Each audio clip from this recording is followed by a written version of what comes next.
Deconverted Man here. This is a video response to a gentleman who has responded to a video I've made, and I want to set aside my normal opening and all that stuff, whatever, and address him and him alone.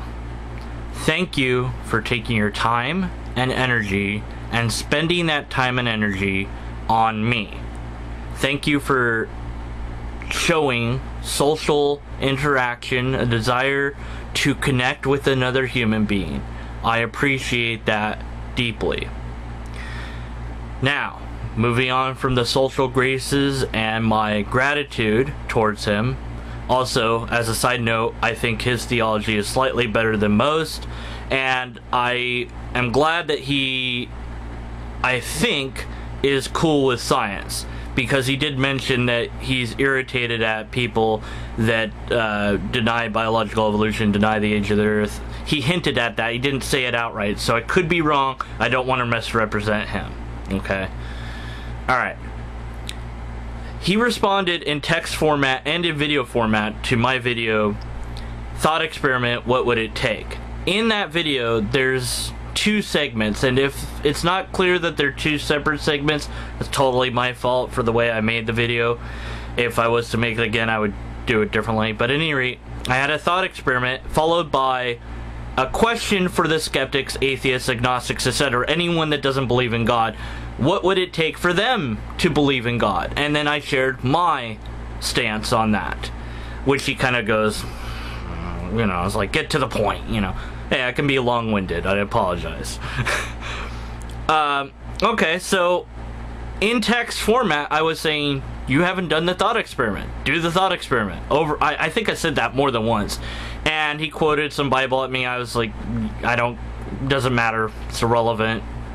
You know, just, what's the point? I mean, you're telling me all these things that are logically irrelevant in response to my thought experiment. This has nothing to do with it. So I didn't quite get that he was responding to the second portion, which is he was trying to explain why I couldn't get what I wanted from God. Okay.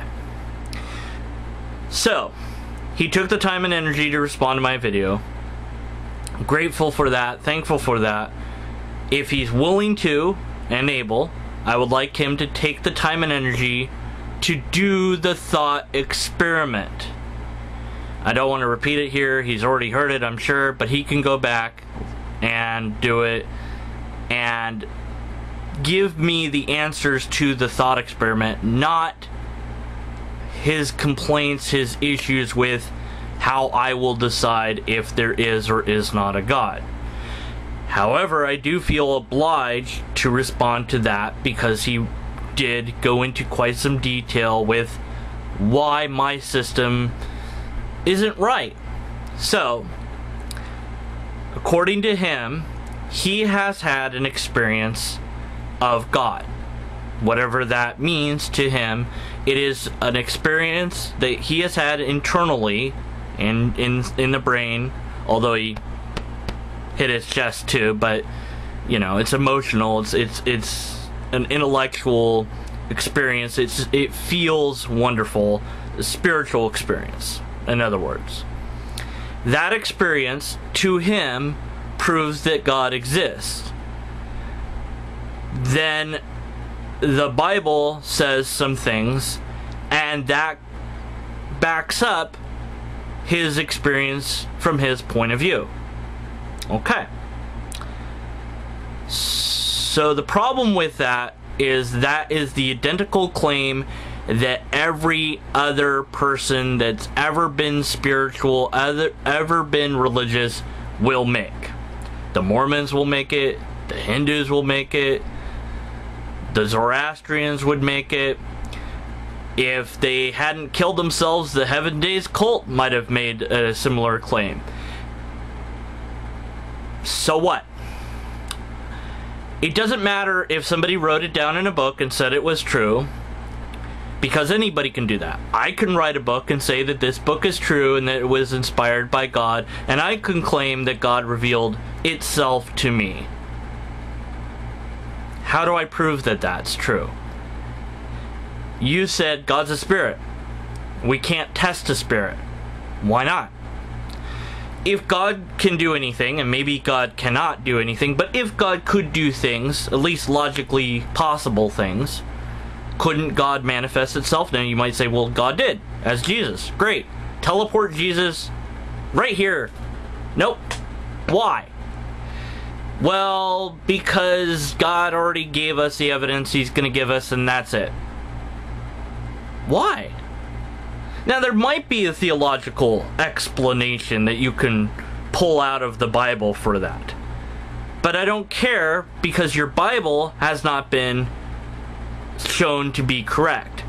If we went to a Hindu and asked him or her to prove that their guru levitated, they might pull out verses from their holy writings to prove it. And they'll say, but I've seen it with my own eyes. It's not even an experience that they think that they've had up here. They've seen the guru levitate. And you can go and you can sit before the guru. He won't levitate. And the Hindu next to you will see, hey, that guru levitated. If you record it, the guru won't levitate. But the people will insist that the guru levitated. How can people think that they saw something that didn't happen? It's a mystery of psychology. I'll leave it up to psychologists to explain. But nonetheless, you can also go, right now, there are many people who will tell you about the experiences they had with aliens. Now, it doesn't matter what sort of people these are, because that in logic is irrelevant. It doesn't matter if they're just farmers, they're ignorant louts, whatever. That doesn't matter, because it might have happened. We can't just dismiss them because, you know, we think that they're retarded, or we think that there's something mentally wrong, or inbred, or whatever the reason is. Well, they're just in a farm, you know. That's the same old story we've heard from these alien abductees, you know, always going after the cows. It doesn't matter what sort of person it is. What matters is what they produce as an argument and what they're able to produce that can be tested. They can't produce anything because these events didn't happen.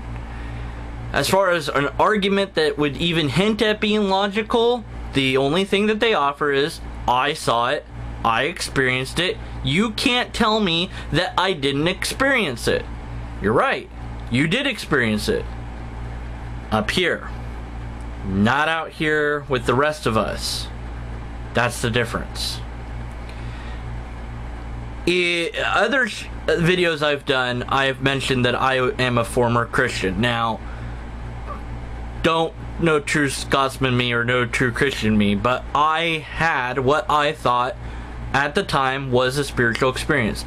I know exactly what you're talking about when you say I felt God, because I too have felt that feeling. The difference is I now understand that feeling in a way that I didn't when I believed in God. It wasn't enough for me just to have faith. As you so eloquently put it in your video, I'm a skeptic because I don't have faith. Absolutely right. Faith wasn't good enough for me. I wanted to verify that the beliefs that I had were based on reality, not based on my imagination or mythology. I researched the Bible. I researched the events. I researched the science, the archaeology.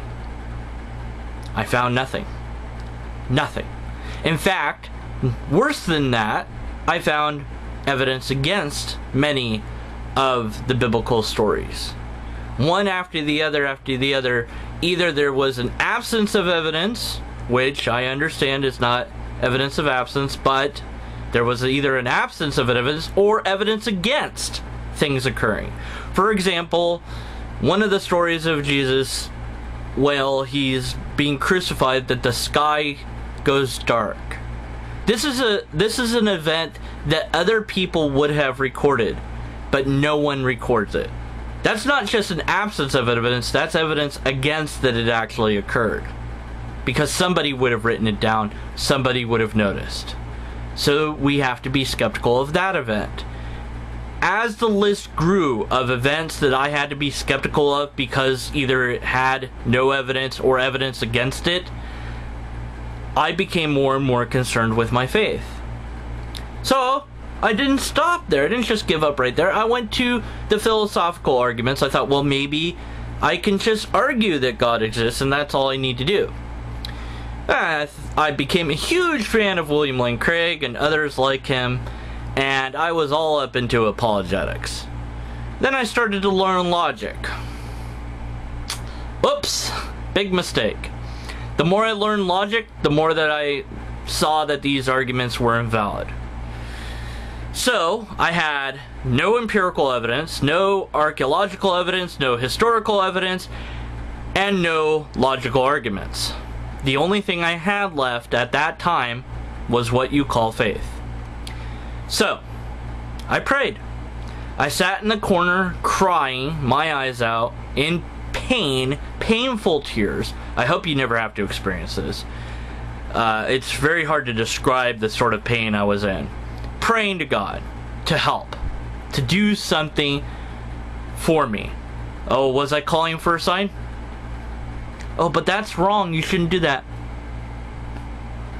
Well, the thing is, I was basing this on previous experiences I've had with praying. At night, if I was lying down and I was praying to God, I could ask God to zap me. That's the word I used. And all throughout my body, from here all the way down and back again, would be this sensation of electricity-ish, warm feeling going all the way through my body. This just awesome sensation that I can't put into words other than zap, and that's not good enough. It is what I would call a spiritual experience. God answered that prayer every single time that I asked it, except for the time that I was in the corner crying. In fact, he didn't answer the prayer while I was walking. He didn't answer the prayer when I was at church. And in fact, he didn't answer that prayer even when I was lying down praying for that prayer to be answered. Why? I didn't know, but I figured that I have no evidence, I have no tests, I have no argument, and now, if there is a God, it has stopped answering my prayers and either doesn't care about me, lacks the power to answer my prayers anymore, or doesn't exist. I can't tell which of those is true, so I let the faith go. And it wasn't immediate, it was a gradual process that took some more time after that, but eventually I stopped believing. Now, I wasn't satisfied with leaving it there, because I'm very curious. I have a curious mind. I want to understand things. Why did God not answer? The answers I got from people at church were, well, God gave you the sign. This is my favorite one. God gave you the sign, but you missed it. What's the point in giving somebody a sign if they miss it? And how do you know that he gave me a sign? If I missed it, what would be the point of that? Well, God gave you a sign. You just missed it. That's stupid. Or God's testing you. Oh, thanks, God. Yeah, right when I need to be tested is when I'm at the lowest low of my life ever. That's when to test me, right? Well, that's what I thought too. I did think that for a while, and that's why I persevered so long. But I thought, you know what, this is too long of a test. I should have already passed this test by now. No. So, theology didn't offer an answer. Science did. There were a number of experiments done on people looking at, scanning their brain and seeing how they responded to prayer, to religious experiences. No matter what their belief was, the same piece in the brain is on. We can see that. The skeptic, the atheist that they had involved, sometimes could not activate that piece in their minds. Sometimes they could. They could also make it turn on by the introduction of chemicals. They could simulate the spiritual experience, and to the person, it felt identical as the other spiritual experience. So, what about that zap? You can train your brain to do that, but you have to be relaxed. You have to be lying down to be very relaxed, and you cannot be crying. You cannot be sad. You cannot be depressed. You have to be in a state of euphoria already, which is extreme happiness. And you can tell your own brain to send a signal throughout your whole body, or at least it will seem like it's throughout your whole body. Whether it is or not, I don't know. But you can tell your brain to do this, and it will. At the time, I didn't know that it was me telling my own brain to do that. I thought it was God. But it wasn't. It was me all along. The reason God didn't answer my prayer when I needed it most was because it wasn't ever God that was answering that prayer. It had always been me. And I was not in the situation where I would have felt the prayer. I wasn't in euphoria, and I wasn't in a relaxed state. Even when I was lying down, I was so upset and depressed that I couldn't get my brain to activate that. Well, so I have a natural explanation of a spiritual phenomenon. I don't need a spiritual explanation anymore. If I can make my own brain produce that experience, then it was me the whole time. If in a lab they can take and inject somebody with a drug and make them think that they experience God, and that they will feel like it's identical to the experience that they have of God on their own without that drug, what's the difference? Perhaps it is nothing more than chemical reactions going on in your brain. And that's all it is. How could we ever know? You might say, well, God is causing those chemicals to be on in my brain.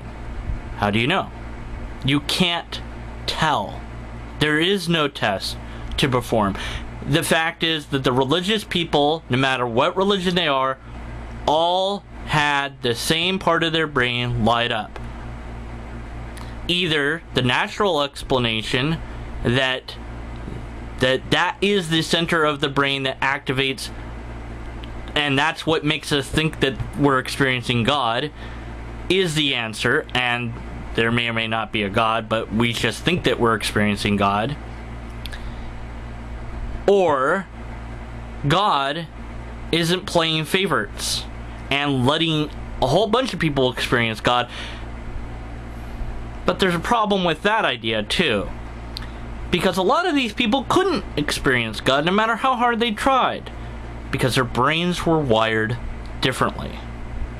Literally, they couldn't turn on that piece in their brain. And even when given the chemicals, it wouldn't turn on. It just wasn't hooked up. So either nature, via evolution, creates different brains, and as we would predict from evolution, different brains have different properties, and thus certain people can experience things that others cannot, and that's what we're seeing. Or God has decided that Joe, Sam, and Mary can't experience God for whatever bizarre reason. Just, I didn't like you, you can't experience me, and you, and you, and you. And maybe that's the case. Don't know. But that wouldn't be the God of the Bible. Not the Christian Bible, at any rate. Maybe a different God. Or maybe it is. Maybe the ones that can't experience God are the chosen ones. But then why can anyone from any religion also experience God in an identical way? And why is it we can simulate that with chemicals? If there's no way to test it, then how could we ever know? That's the problem. Now, if you say, "Oh, that's whatever, deconvert man, whatever," you haven't had that experience. Maybe you want to even say you didn't really have a real experience of God because you now see that it was nothing more than electrical signals, or you were meditating and doing something wrong, or whatever you want to excuse.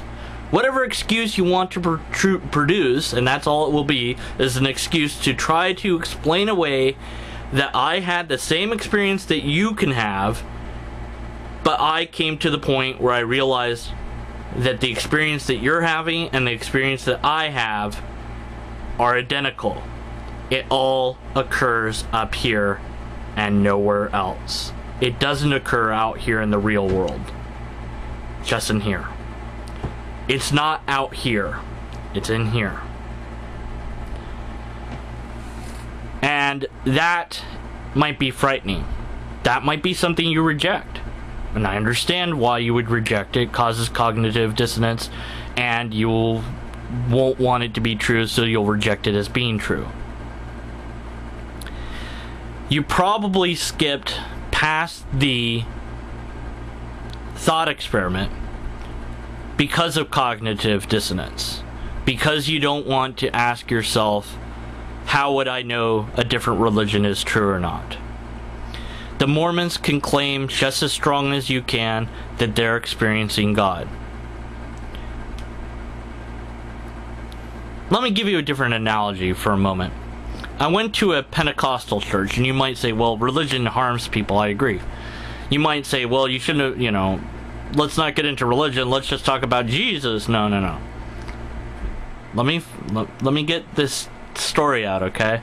Before you object. I went to a Pentecostal church. I've been to plenty of churches when I was a Christian.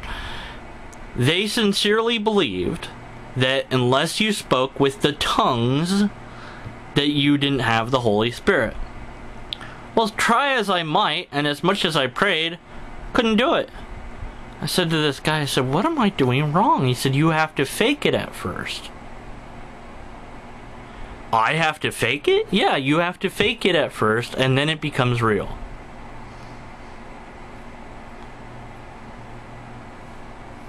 Didn't make sense to me. I didn't go to that church anymore after that. But when I became a skeptic, I remembered that, and I said, what's going on there with that speaking in tongues? Guess what? An experiment was done. They looked at the brains of people who talk in tongues. The node that normally controls speech in our brain, the area in our brain that controls speech, wasn't on. The sides of their brains were on. They had trained their brain to produce language using different parts of the brain. Amazing. We can reprogram our own brain. That's cool. But there's a problem, because now we have a physical explanation. We no longer require a supernatural explanation, because if these people were really hooked up with God and that's what tongues was, then why would any parts of their brain be on at all? That would be amazing. If nothing in their brain was lit and they were speaking, well, something would have to be lit to control their, blood and heartbeat and all that, but their higher functions at any rate, okay? That would be something extraordinary, something that we couldn't just shrug our shoulders at. But we have a natural explanation, so we can't just go, it's just their own brain doing what they told it to do. But there's another problem I had with it. How do they know? how do they know that they've achieved making their brain different wiring than what it was before without getting this test? There's no way to know, because we can't see inside our brain. We can't see that without the machine. So if I faked it and it never worked for me, my brain wasn't able to reprogram itself that way, I would have to keep faking it. And they would never know the difference between that and the legitimate change in the brain. Whoops. That's a problem. I see that as a problem. Maybe they didn't, maybe you don't. Religious experience has a natural explanation. In fact, the spiritual realm would have to interact with the physical realm. You said God is a spirit. Well, God has to interact with us to produce that feeling somehow, right? So there's a piece of God that would have to be physical, because otherwise you couldn't ever experience God, period. So that piece of God that's physical, if a piece is physical, why not the rest of it? Why can't we test that piece? Why can't we find anything more about that piece other than it is identical with what we would expect nature to produce on its own, which is people that have brains that find patterns and can think that they're experiencing something that they're not. It's not your fault. Your brain is wired to do this. But the amazing thing about humans is we can change. We can decide to ignore our feelings and go with the evidence instead. Whatever you're going to ultimately decide to do is up to you. Choose your feelings or choose objective data. I chose objective data, and I'll still choose objective data until I find a better way to know if something is true or not. Last point. You said you can't test the spirits. Beg to differ. In your very own Bible, it tells you to test the spirits. It's in there. I don't remember where it is, but I remember that it's in there. It says test the spirits. The Bible tells you to test the spirits. It doesn't tell you how, but it does tell you to do that. So you're wrong theologically, as well as logically, as well as scientifically. We have a natural explanation for all of these phenomena. That's the science part.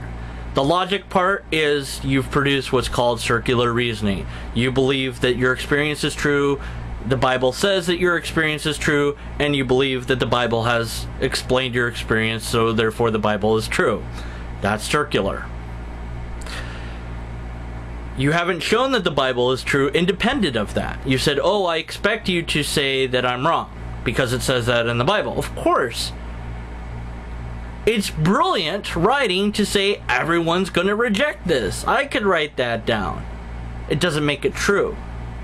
If I write a story on my computer and I send it out to people and I say, not only is this story true, but people won't believe that it's true. And God told me about this story and, you know, whatever else I want to put in there. Lobsters actually are the species that God cares about, and humans are just an accident. Whatever it is I wanted to put in there. And people go, oh, I don't believe it. I'd be like, oh, see? It said in the book that you wouldn't believe it, so therefore the book is true. Anyone can write that down. Anyone can write down that a book is true. How do we decide if a book is true or not? Your mythology, and that's what category it falls into, has the same evidence for all the other mythologies out there. None. To say, well, but it's all a spirit, you just need faith, so do all the other religions. So they're all equal. So there is no way to tell who is right in your system. In mine there is. ultimately, you have to make up your own mind. Do you care about the truth? Or do you care about your emotions and your feelings? It's up to you. Unless and until we have a logically coherent argument, we have to continue to be skeptical of the conclusions.